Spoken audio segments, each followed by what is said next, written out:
Հաջորդ կարևոր փոփոխությունը, որը տեղի ունեցել, կրկին պրոֆեսիոնալների գործելակերպի կանխատեսելիության ապահովման ավելի միտված եւ կոռուպցիայի դեմ պայքարին, խոսքը բարեվարկության վերաբերյալ եզրակացությունների եզրափակիչ մասի հրապարակման պահանջի սահմանման մասին է։ Սա այլևս արժանացել է արժանանության առաջին ընթերցմամբ եւ երկրորդ ընթերցմամբ կլսվի առաջիկայում, ինչ նախագիծ է սա։ Մի շարք պաշտոնների պարագայում պարտադիր է, որպեսզի թեկնածուները անցնեն բարեվարկության ստուգում,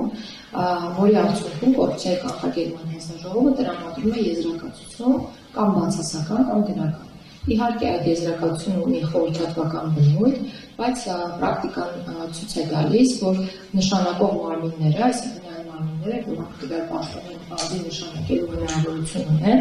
շատ հաճախ հաշվի չեն նստում այդ եզրակացության բովանդակության հետ եւ առաջխաղացման են գնում մարդիկ կամ նշանակվում պաշտոնային մարդիկ, ովքեր ունեն բացասական եզրակացություն։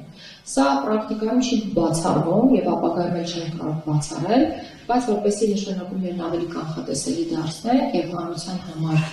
թափանցիկ, սահմաններ են պահանջ, նշանակման դեպքում բարեվարկության եզրակացության եզրափակիչ մասը հրապարակելու։ Այսինքն, եթե նշանակող մարմինը կհամարի, որ միևնույն է, պետք է հաղթահարել այդ եզրակացությունը եւ նշանակել պաշտոնի մարտին, ապա պետք է այդ եզրակացության եզրափակիչ մասը տեսանելի լինի մեր բոլորի համար։ Հաջորդ կարևոր օրենսդրական նախաձեռնությունը, որը եղել է, դա էթիկայի եւ կարգապահական հարցերի դատավորների հանձնաժողովի հետ կապված փոփոխությունն է։ Այստեղ ունենք շահերի բալանսավորման խնդիր, դատավորների թիվը շատ ավելի մեծ է, քան իրավաբան գիտնականների, մենք փորձում ենք բալանսավորել, նախատեսում ենք երկնորտեղ իրավաբան գիտնականների համար, որպեսզի գերատեսչական շահը իսկապես բացառենք։ Մենք քննարկել ենք նաև անձնական տվյալների պաշտպանության նոր առանձին մարմնի ստեղծման հնարավորություն նախատեսող հայեցակարգը եւ հիմա մշակում ենք օրենսդրական նախագիծը։ Սա այն մասին է, որ գերատեսչությունում պետք է գործի առանձին մարմին բավարար ռեսուրսով, որպեսզի կարողանանք մենք այս ոլորտում մեր աշխատանքները կազմակերպել շատ ավելի արդյունավետ եւ միտված մարդու անձնական տվյալների պաշտպանությանը։ Եվ նաև մեկ կարևոր փոփոխություն, որը վերաբերում է հարկադիր կատարում ապահովող ծառայության ոլորտին, որը կրկին քաղաքացիների իրավունքների պաշտպանությանն է միտված եւ պետք է նշեմ, որ այս հարցին մեր ուշադրությունը հրավիրել են հենց քաղաքացիները, նախարարի հետ հարցու պատասխան ձևաչափի ընթացքում։ Այսօր մենք ունենք միակ բնակարանի, պարտավորեն պատկանող միակ բնակարանի օտարման մինիմալ գին, որը նախկինում 4.900.000 դրամներ, փոխհատուցման արժեքի մասին է խոսքը, մենք դա բարձրացրինք 7.800.000 դրամի հասցրինք, այսինքն հիմա չի օտարվելու միակ բնակարանի պատկանող, եթե դրա արժեքը նվազ է 7.800.000 դրամից, իսկ եթե նվազ չէ, ապա պարտականին տրամադրվելու է 7.800.000, ես միլիարդ եմ նշել, 7.800.000 դրամի փոխհատուցում, որպեսզի շփոթ չառաջանա։ Մենք նաև զարգացրել ենք բջջերի այլընտրանքային լուծման մեխանիզմները, սա ևս մեկ գործիք է դատարանների ծանրաբեռնվածությունը թոթափելու, մեր երկրում գործում են արբիտրաժի եւ հաշտարարության ինստիտուտները, գործում են նաև արբիտրաժի եւ հաշտարարության հայաստանյան կենտրոնը, ձեզ չծանրաբեռնելու համար թվական տվյալներ չեմ նշի, բայց կնշեմ, որ դրանք կայացման ճանապարհին են այս ինստիտուտները եւ որքան կայանան, այնքան դատարանների ծանրաբեռնվածությունը կթոթափվի։ Մեկ լուր ևս երկբյուջետային աջակցության ծրագրի շրջանակներում նախորդ տարի մենք ունեցինք 100% կատարողական ցուցանիշ, ինչի արդյունքում մեր պետությանը փոխանցվել 5.5 միլիոն եվրո։ Ես իհարկե շատ երկար կարող եմ խոսել երկու բառով ասեմ քրեակատարական ծառայության հետ կապված աշխատանքի մասին, մենք շարունակում ենք բարելավել պատժի կրման պայմանները եւ անձնության մեջ պահող անձանց գտնվելու վայրերի կենսապայմանները, այսպես ասեմ, մենք շատ լայնածավալ վերանորոգման շինարարական աշխատանքներ ենք իրականացրել բոլոր քրեական հիմնարկներում եւ այդ աշխատանքները շարունակվելու են հաջորդ տարվա ընթացքում եւ մենք շատ կարեւոր լուր, որի մասին ուզում եմ խոսել, իհարկե դա նորություն չէ, բայց մեզ վերջապես հաջողվեց փակել դատապարտարների հիվանդանոց քրեական հիմնարկը։ Այսինքն ներդրում այլևս այդ հիմնարկը չի գործում, փոխարենը անվավիր քրեական կենտրոնում գործում է բժշկական հագեցած նոր սարքավորումներով ստացիոնար ստորաբաժանում եւ այս բարեփոխումը մենք իրականացրել ենք առողջապահության նախարարության մեր գործընկերների հետ, որպեսզի ունակ լինենք մատուցել այդ անձանց բժշկական պատշաճ սպասարկում։ Եվ երկու բառով ներկայացնել մեր առաջիկա անելիքները։ Եկող տարվա համար մեր առաջնահերթություններն են նոր սահմանադրության տեքստի վերջնականացումը եւ դա ակնկալվում է իրականացնել առաջիկա 21-ի ընթացքում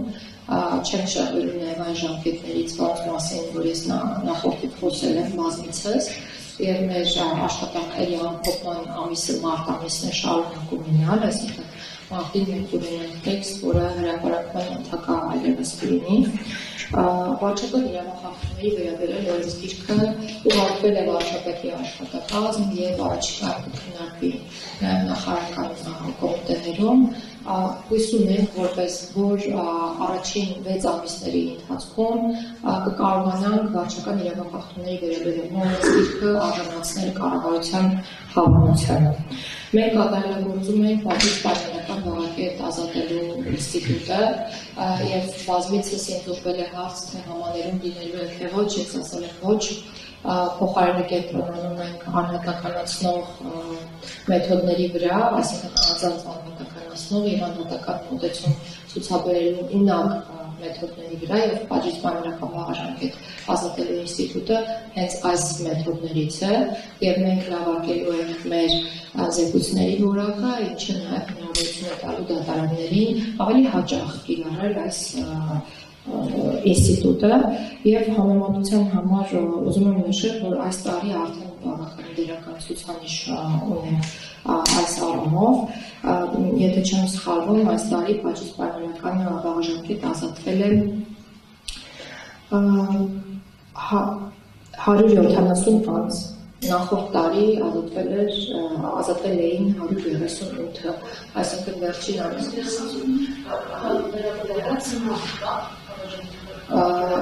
Եթե չեմ սխալվում, մեկ պետք է որ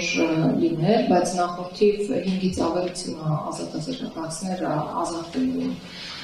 պատիժ պայմանական վարակետ։ Բայց մի բան ներողություն չեմ ավարտել, բոլոր հարցերին կպատասխանեմ։ Սմա ազատազրկվածների հետ կապված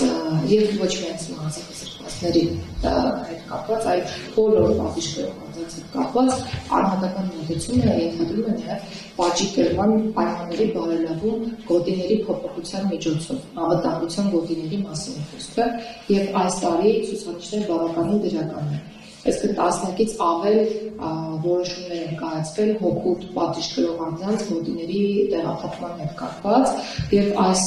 քաղաքականությունը մենք շարունակելու ենք միանշանակ։ Այսինքն անազատության մեջ գտնվող անձանց դրական վարքագծի պարագայում միանշանակ նրանք հավակնելու են, որպեսզի իրենց անվտանգային գոտիները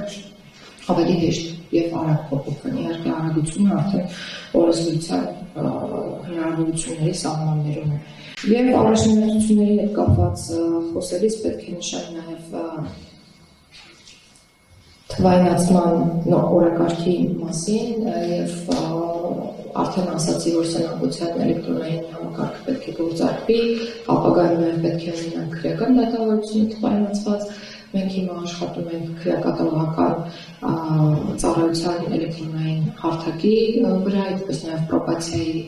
հարթակի վրա եւ այս համակարգերը կրկին պետք է լիովին թվայնացված լինեն։ Աշխատում ենք նաև էլեկտրոնային նոտարական գործի ուղղությամբ եւ մեր գերնպատակն է, որպեսզի մեր արխիվները կարողանան հնարավորինս արագ թվայնացնել եւ ԿԿ արխիվի մասին է խոսքը եւ նաև ազգային արխիվի մասին է խոսքը, ինչի համար անհրաժեշտ է նաև ունենալ ունենալ առանձին հայեցակարգ ազգային արխիվի զարգացման և ապագայում դրա գործողությունների։ Մյուս բոլոր առաջնահերթությունները վերաբերում են կրկին դատարանների գործունեության արդյունավետ գործունեության իրականացման ապահովմանը։ Մենք շարունակելու ենք այս ոլորտում մեր քաղաքականությունը չշեղվելու այն սկզբունքներից, որոնք արդեն իսկ որդեգրված են, կրկին սկզբունքները ողջ համատորեն բեռնաթափմանն են միտված լինելու և կանխատեսելիություն նախատեսող չափանիշների սահմանմանը։ Այսինքն, որ քաղաքացին իմանա, թե իր հետ ինչ, ինչպես և երբ է կատարվելու, եթե նա ինչ-որ պատճառով հայտնվի մեր դատարանների տիրույթում։ Եվ ես կուզեմ նշել ևս մի քանի թվական ցուցանիշ։ Այսօր քրեակատարական հիմնարկներում պահվում է 2869 անձ, որից 1406-ը կալանավոր և 1463-ը դատապարտել։ Այսինքն վերջին 5 տարիների ներողություն, վերջին 5 տարիների կտրվածքով առաջին անգամ դատապարտելների թիվը ավել է, քան կալանավորների թիվը, արդեն 57-ով։ Սա բավականին դրական ցուցանիշ է, նշանակում է, որ կալանքների թիվը նվազում է և փոխարենը ավելանում է դատական ակտերի թիվը, որոնք մտնում են օրինական ուժի մեջ։ Այսինքն սա նշանակում է պրոցեսների արագացման մասին։ Եվ հոսունության մասին եմ ուզում ձեզ տվել դրամադրել, տպավորություն է ստեղծում, որ մարդիկ երբ հայտնում են քրեակատարական հիմնարկում, այդտեղից դուրս չեն գալիս կամ շատ ուշ են դուրս գալիս։ Ես միայն նախորդ տարվա ցուցանիշը ձեզ կներկայացնեմ։ Նախորդ տարի ՔԿՀ մուտք է գործել 2557 անձ, եթե համատենք 2024 թվականին, ապա 2024-ին 2064-ն է եղել այդ թիվը, և ՔԿՀ-ից դուրս է եկել, քրեակատարական հիմնարկներից դուրս է եկել 2396 անձ։ Այսինքն ըստ էության ամեն տարի մենք նույն թվով անձանց մուտք ու անձանց ելք ենք ունենում։ Իհարկե դրանց մեջ կան մարդիկ, որոնք տեղական ժամանակով պատիժ կամ քալանք են կրում, բայց հոսունությունը բավականին մեծ է։ Ու սա շատ կարևոր թվական ցուցանիշ է, որի մասին դուք և նաև մեր քաղաքացիները պետք է տեղյակ լինեք։ Այսինքն սա նաև խոսում է այն մեծ աշխատանքի մասին, որ բոլոր մարմիններն են իրականացնում։ Որ մենք անընդհատ ասում ենք, որ դատապարտողների ու կալանավորների թիվը 2500-ից ավել է կամ 2800 է, դա մշտապես փոփոխող թիվ է և մշտապես կամ հիմնականում վերաբերում է տարբեր անձանց և ոչ թե նույն անձանց։ Շնորհակալություն, ես այստեղ կանգ կառնեմ